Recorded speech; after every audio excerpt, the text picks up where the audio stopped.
Кутмандуу таңыңыздар менен. Табылга түрмөгү дагы да болсо сиздерге пайдалуу жана керектүү кеңештерди бермекчи. Андыктан биз менен бирге болуңуздар. Алгачкы жасалуучу нерсебиз айымдардын ашканасына арналмакчы.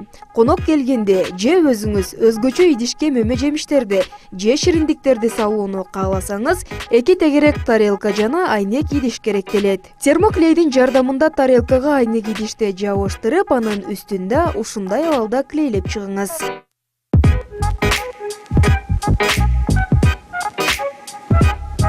Кезектеги жасалуучу нерсебизде ашканага керектелүүчү каражат болуп саналат. Желим бөтөлкөнү алабыз.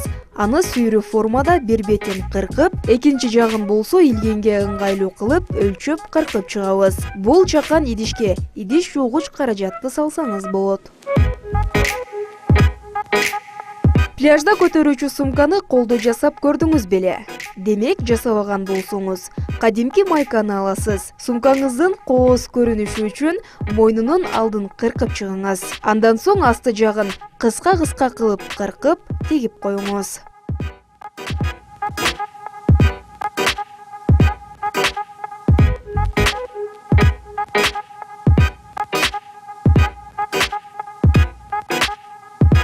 Өз колуңуз менен белек салуучу кутуча жасагыңыз келсе, өтө чоң эмес түстү барак алыңыз. Анын 2 учун клейдин жардамында бириктирип алабыз. Асты жагын бекем болуусу үчүн өзүнчө клейлеп чыгуу талап кылынат. Үстүңкү тарабын болсо кооз кылуу үчүн мындай абалга алып келсеңиз болот. Өзүңүздөр көрүп тургандай эле чакан белек салуучу каражатыбыз даяр болду.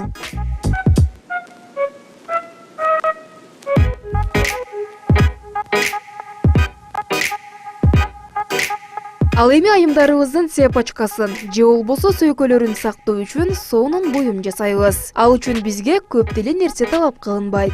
Болгону мындай кичинекей бөтөлкө керектелет. Ошондой эле кичинекей болтко окшош илгичи бар каражат менен сиз кымбат буюмуңузду коопсуз сактасаңыз болот.